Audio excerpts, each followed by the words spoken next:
So it's good to be here with all of you, especially on this day. This day is so important. And I was talking about this on my radio broadcast a little bit earlier, how it's the 75th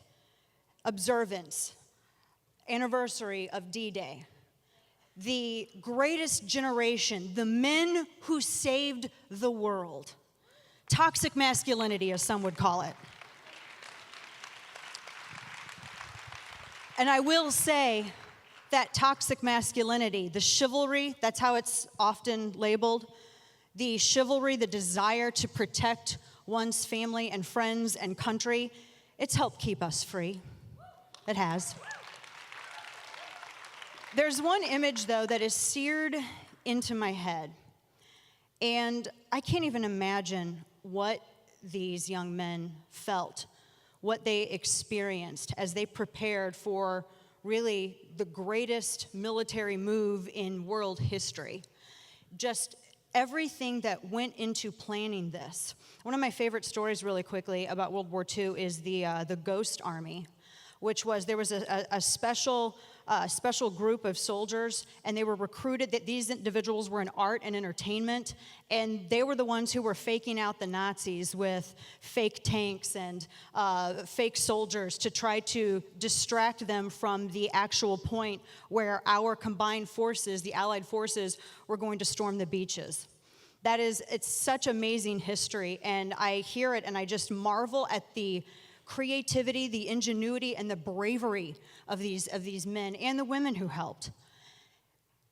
This one image, though, the one that everyone really recognizes and really thinks D-Day, they really think the beaches of Normandy, is the one that was taken from the perspective behind a group of soldiers' heads.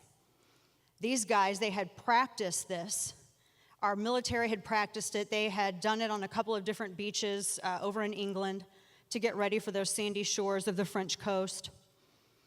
And they all finally, when they were ready, they loaded all of these men. Some of these men were as young as my oldest son, who is now 18. They loaded them into these amphibious transports to get them across the channel and to have it land there on the shores. And these, I was looking at these, the walls were higher than the soldiers were, so they couldn't really get a good glimpse of what they were going into. They knew that it was going to be bad, and they could hear as they approached. And when that door to that amphibious transport fell down, sometimes, most of them were yards offshore, they had to think that they were just dropped at the gates of hell. A lot of them, and I was reading some of the field notes. The Atlantic has a really good piece where they published the unsanitized field notes of what happened. And you really get a glimpse as to what these men faced. Some of them didn't even make it out of the water. A lot of them didn't even make it out of the water. They were ripped apart to ribbons by Nazi gunners. They drowned, but they kept coming. And when another transport would arrive and that door would fall down in the water, these guys knew what they were walking into. And they kept coming. They kept pushing forward. I can't even imagine such bravery and such courage. They knew exactly what was at stake. They knew most of them were not going to live. And it looked like, when you look at some of the aerial shots, and when you look at some of the aftermath, when you look at some of that rare live footage, you think, how did we win? It was on the edge of a knife. Eisenhower had even said, if there is, and I'm paraphrasing here, if something goes wrong, it's my fault and my fault alone. And they kept coming.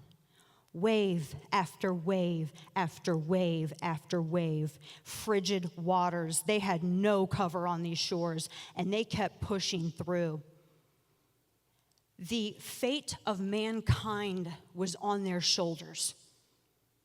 And a lot of these men were your ages. The fate of mankind on their shoulders, and they knew it. and they did not run from their duty. When a nation calls for greatness, our country answers.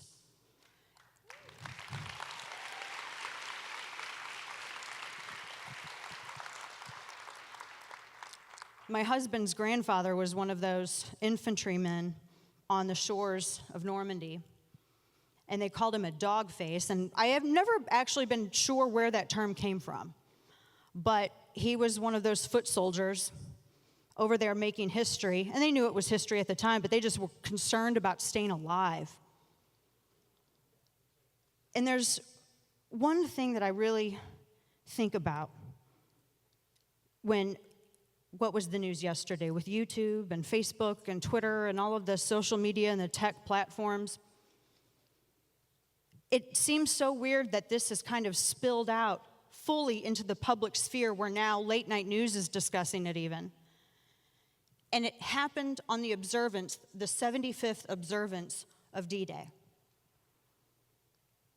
I think that if those soldiers who were on those amphibious transports going towards certain death, if they were here, our age, in modern time today, do you think that they would be bothered that someone made a mean video about them on YouTube?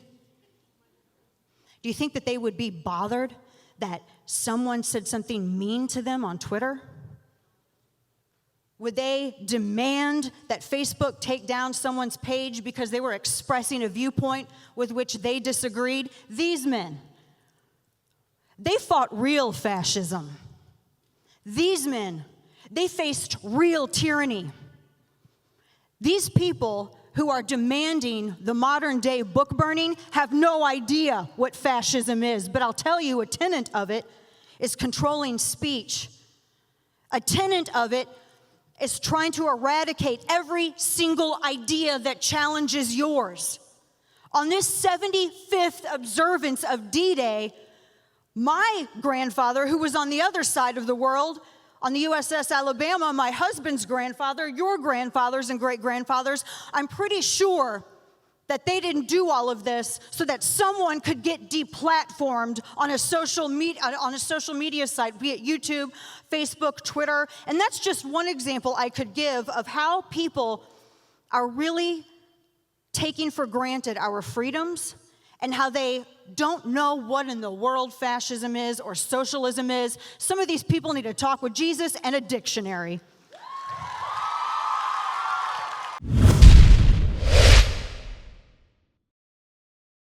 Hey everybody, this is Charlie Kirk, founder and CEO of Turning Point USA. If you liked this video, be sure to subscribe to our YouTube channel at Turning Point USA.